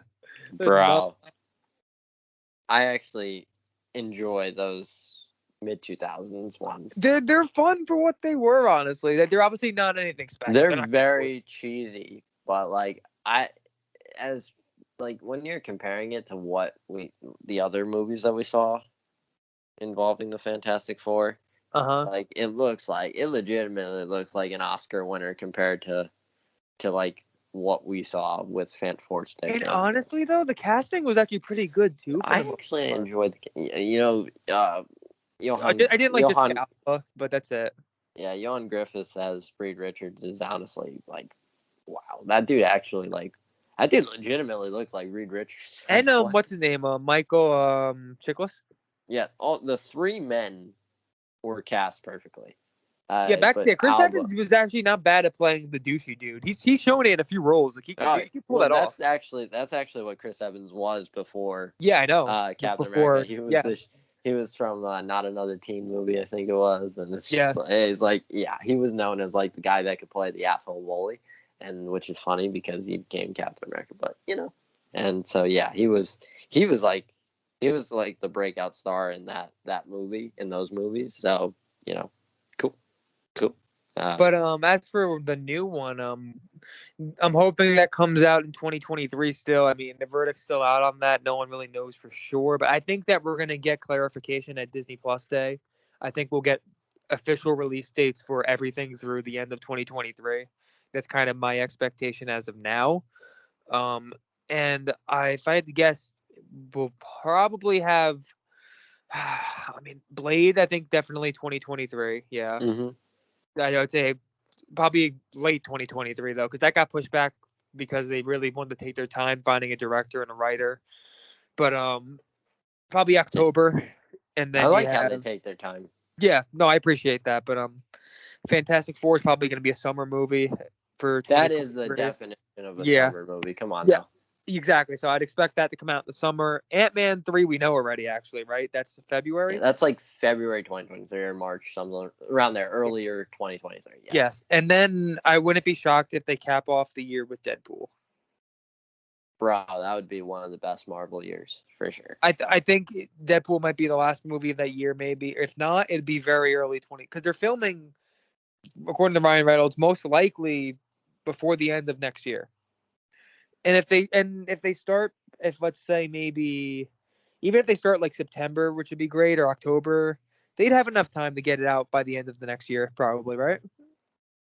Yeah, I think they would. And like Deadpool doesn't require a crazy amount. It depends on what the movie is, of course. It depends on what the movie is. But yeah, I mean, like Deadpool 1 was actually made really quick. Yeah, I was gonna say that cheap. That movie was, you didn't need too much for that. Deadpool 2 you needed a bit more, but 1 not as much. Yeah, so we'll see. If it doesn't come out late 2023, it'll come out early 2024. But that would be one hell of a fucking slate, dude. Like you said, Ant-Man, Fantastic Four, Blade, and Deadpool. Oh, I shit myself with that. Not to mention the various shows that would come out around in that year as well, that they're making now, the Disney Plus shows. So wild to think we might get Echo at the end of 2022, not even 2023. Echo just for the Cox, double Cox. Oh, for the Cox. I mean, there are 2 Coxes in that show. Oh fuck, I'm so stupid. You know what else I'm forgetting? Fucking Captain America 4. Yeah, that's happening. Yeah, and they already got a writer. I mean, they're ahead of. Yeah, they're ahead of shit already. That may actually come out, not 2022, but 2023. Yeah. I would have that be early 2024, actually. I think that might be what they do. I think it kind of depends also on, obviously, the production schedules of some of the other movies, because they don't even really know for sure when a lot of these are filming. They're kind of speculating right now. Like Blade, they don't know for sure yet because they're still working on just writing the movie. But or in Fantastic Four's case, they don't have a script yet. I mean, they haven't even done casting at all yet. They don't know. Although I would think casting has to be. We're probably going to get casting by the end of the year, maybe, right? I mean, it's gotta be soon because they got to get that thing going. That's what I would think. John Watts is done with John Watts is finished with Spider-Man: No Way Home. Yeah. That movie's probably already like basically done. So like, if they want to blow up the internet, give the casting at Disney Plus Day. If they get it by then. I think when is Disney Plus Day? November. If it's November, which I think it is, then I think it's a possibility. Yeah, I think November you're gonna get a lot of stuff. I think you may even get Charlie Cox announcement there because I mean we're gonna have him officially in the MCU by then. Actually no, we won't, but I mean I'm trying to think actually. I think they may want to announce him before like set photos leak of him. No, I know what you mean. It's just that they're not gonna announce him for No Way Home, I don't think so. I think they're not necessarily for No Way Home, but I think what Kevin Feige will say is like also joining the cast of Echo is Daredevil Charlie Cox. He will also be first making an appearance in an upcoming Marvel Studios movie, so check it out. Yeah, that they can do. something where he hints at it, but he doesn't officially say what movie, but you know what movie. Yeah, of course. So it's like when they said Spider-Man's coming to the MCU and they wouldn't say what movie he was going to be in first, and then everyone was like, yeah, it's Civil War, and it's like, yeah, and nobody would officially confirm it, but we all knew, and it's like, yeah. So yeah, that's my guess. Yeah, Disney Plus Day is going to be wild. I mean, I think they'll also announce probably, obviously Echo. I think they'll announce the Werewolf by Night show, since that seems to be not in like deep development at all, but like it's for the fact that we know about it now probably means it's far enough where they might announce it at the end of the year. So I think we might very get that. excited for that. What is he, a Moon Knight villain? Yes, he's a Moon Knight villain, and I think that's very fun because again, they're giving shows to characters I never would have guessed would get shows. Like Kevin Feige loves the Marvel universe, man. That's what I'm saying. His love for I appreciate it so much because we're getting a show about a fucking werewolf. We got werewolf. We've got a werewolf show, a vampire movie, a blind lawyer, a lawyer who is cousins with Hulk, Fantastic Four. It's just ridiculous. Like the variations are just ridiculous within like. It's just the coolest shit. I mean, like I just can't imagine. It's just so awesome how far along we've come, and the next few years, Marvel fans are gonna eat, man. We are gonna. When I saw the first Iron Man movie, I did not expect a Werewolf by Night show. No, we did not do that. Yeah. I'm not expecting that. I was not expecting that. We're just and we know, and there's still quite literally another 8 to 9 shows with production labels that no one knows about. Yeah, like I think one of them has to be Daredevil at this point, but like I had to guess, I can guess 2 of them for sure right now. I think one is Daredevil. Oh yay! And one is almost definitely going to be either.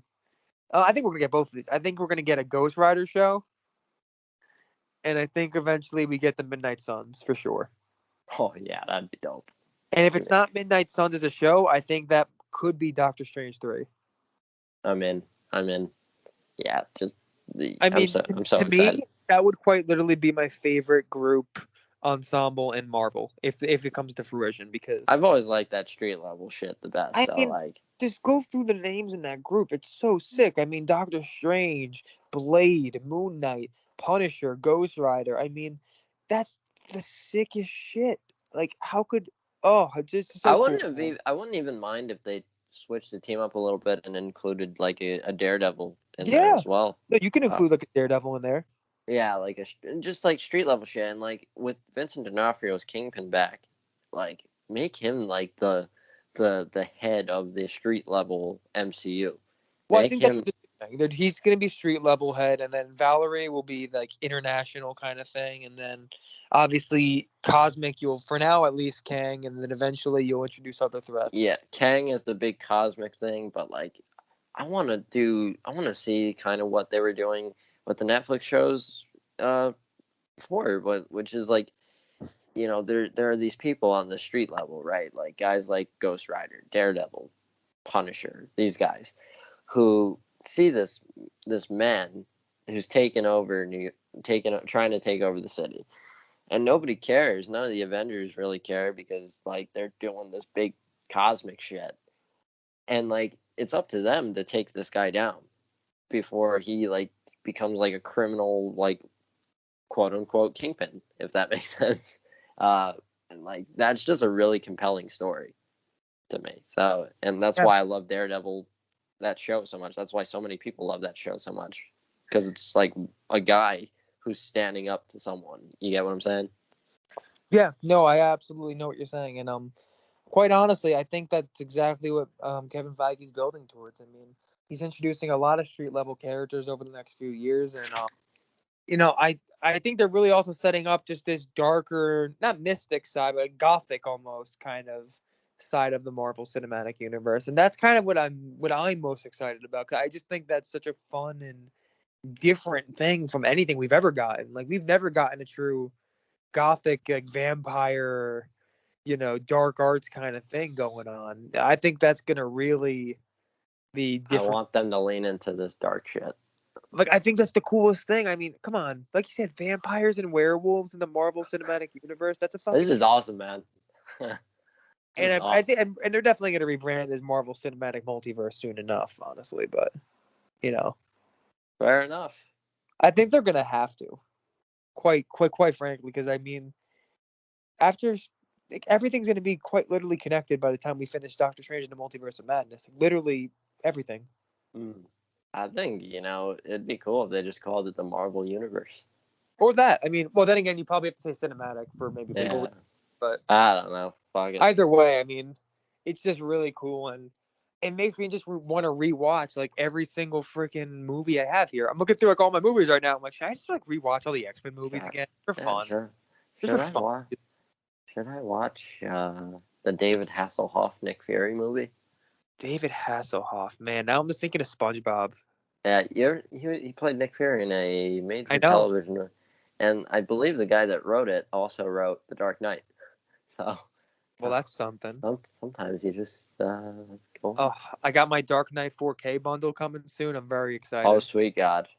I ordered a bunch of 4Ks. I got that, and I also got finally the Batman anthology set with all the 90s movies. Oh, Dude, that's the shit right there. I can watch Batman and Robin in 4K. Yeah, that's what you bought it for. Obviously. Like that's if you're gonna buy a 4-pack of those 4 movies from the late 80s and the 90s, you buy it to watch Batman and Robin. You don't want to watch Michael Keaton play Batman. He played Mr. Mom. Obviously. Beetlejuice playing Batman. No way that can be better than George Clooney playing Batman. No. So obviously, you got the right idea. Yeah. Absolutely. There we go.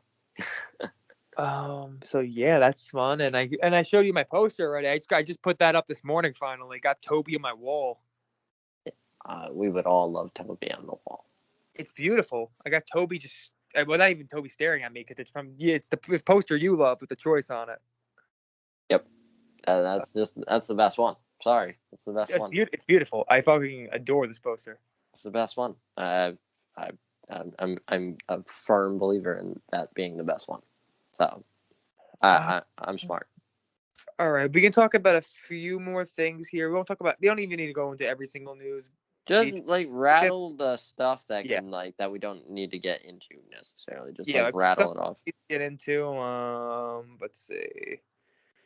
We already talked about that. I mean, we don't really need to get into Loki season 2. We kind of discussed some of that already, and I don't even think they really know when it's coming, quite honestly. So I don't even need to get into that yet. But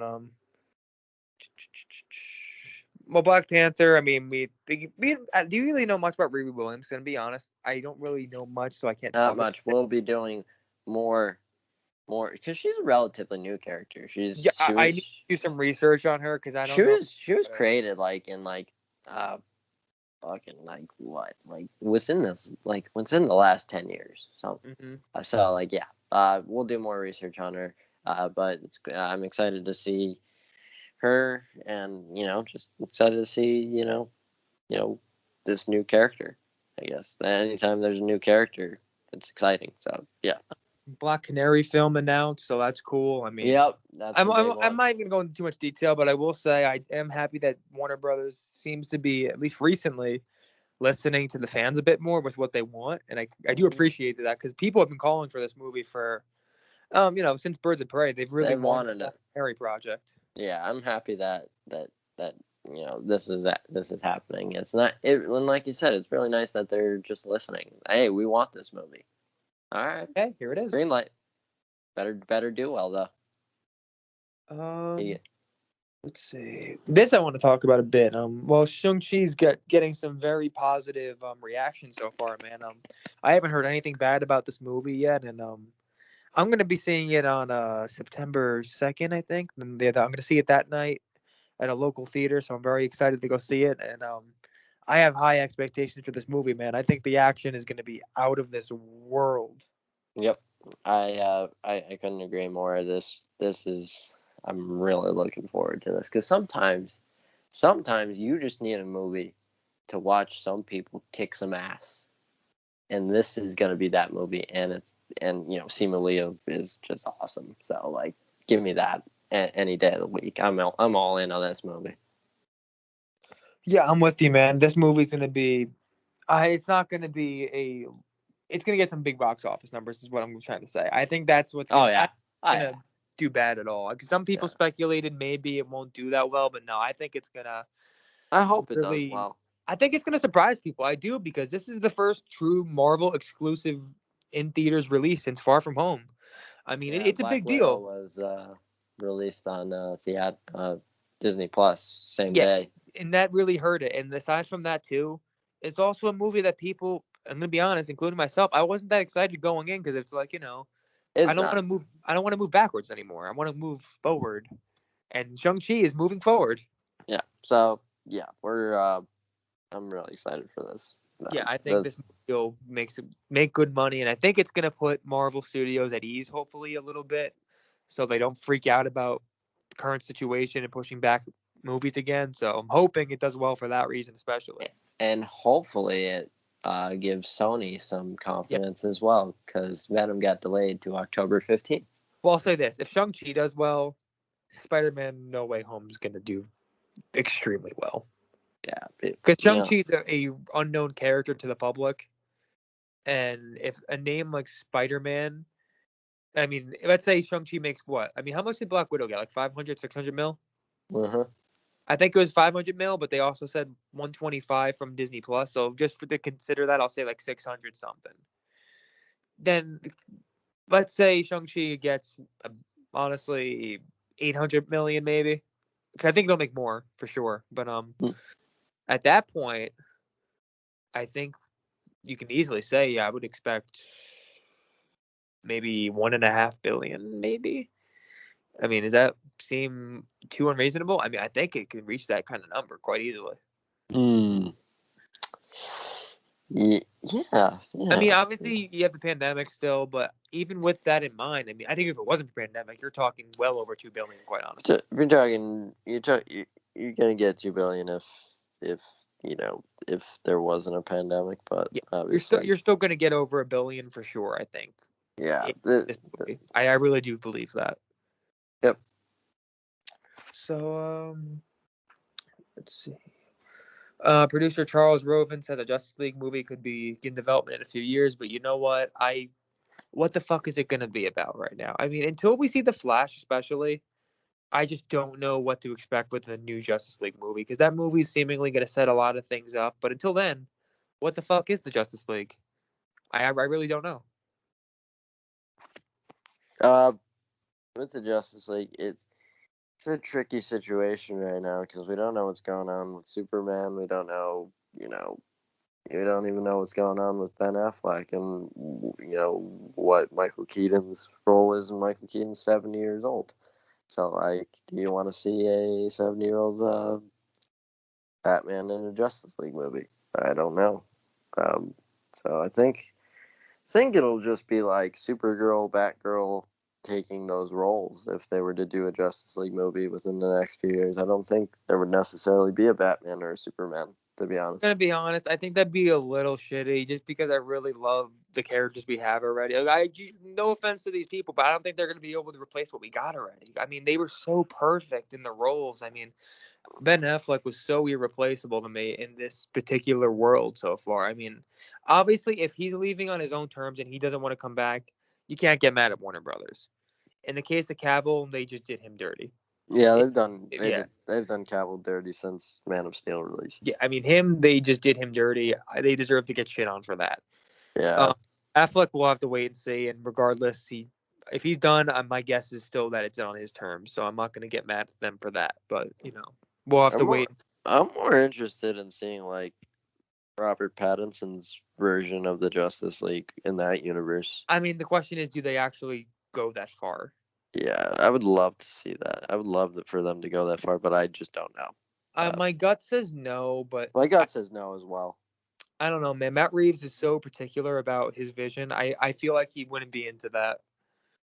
Yeah, like I'm not sure, obviously. But the thing with Reeves is that he does love that DC universe, and like he's not afraid to embrace that comic book, kind of universe in which Superman exists in the Batman universe, as we've seen. Yes. Wonder Woman also exists, so like it would be really freaking cool if one day Pattinson's version met them. But who knows? We'll find that out soon enough. And yeah, that's all I have to say about that, really. Yeah. Well, also, damn it, I had something semi-interesting to say, but I forgot. The world's never gonna know. But I never know. they may not. But so with the Flash, we also found out that the villain supposedly is going to be an evil Barry Allen, which is It seems like one of the villains. yes. I mean, I Yeah. would assume that's going to be the main villain, quite honestly. But Mm. because there's no Reverse Flash, we know that already. But we also know that they're taking a lot of elements from the Flashpoint story. So I think that it's kind of clear that they're doing a twist on that with an evil Barry Allen in the place of Reverse Flash. Hmm. Yeah, that's one of those things where I'm interested to see how that works out. Uh, just like it's one of those things I just need to see it before like actually having an opinion on it. Like I'll tell you if it works or not after I see the movie. Really. And it seems like that Barry Allen actor that was opposite of Ezra Miller in the set photos. I think what they're doing is they're going to digitally impose Ezra Miller onto that guy because they have like a similar body type, such. So like that's the way I'm thinking. Oh. Afterwards, I actually do have something to tell you that's interesting. Oh. That's the one thing I said I forgot but couldn't remember. I just remembered now. I can't say it out loud though, so I'll tell you later. But Oh. Goddamn. So okay, I'm gonna give it my best shot at the casting of Blue Beetle with this name. Okay, you ready for this? Oh, Zolo Maridueño. Damn it! I needed a chance.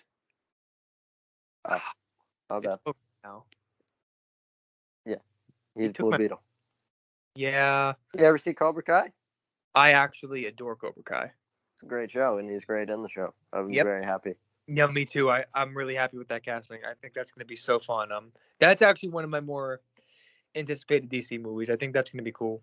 Yeah, that's gonna be very cool. I wish they gave it a theatrical release though, to be honest.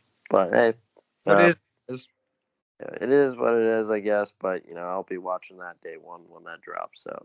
So the last piece of news I want to get into briefly: J.K. Simmons is back as Commissioner Gordon for Batgirl, and I think that's so cool. I did not think they were gonna bring him back, and I'm happy they are. Yeah, it would have sucked if they lost him, especially after losing Affleck. It's like, fuck, man. Can we keep the actors we were supposed to be building with? Can we keep anybody? Can we keep anybody? You got Cavill leaving, you got Ben Affleck leaving, shit. Just fucking. I'm just very happy he's back, and I'm excited for the movie. And now we got confirmation that the movie is set within the DC extended universe. So there we go. And now we roll. Boom. I think that covers it. I mean, do you have anything else you want to discuss? Not really. I rarely think for myself, so I think I'm good for today. But this has been a nearly 2-hour episode, and we covered a lot of ground, and I'm very happy about it. And I think this is one of our better episodes overall. Yeah.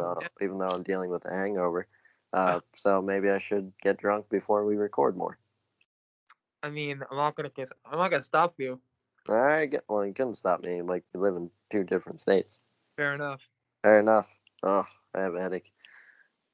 But other than that, I'm very excited for you to tell me what you wanted to tell me, but you can't tell me on the air. Yeah, I'll tell you right after this. That's like occupying 95% of my brain space now. All right, well, I'll get us out of here then. This has been great as always. I am looking forward to the next episode of Cape Time, but until then, see everybody. Peace.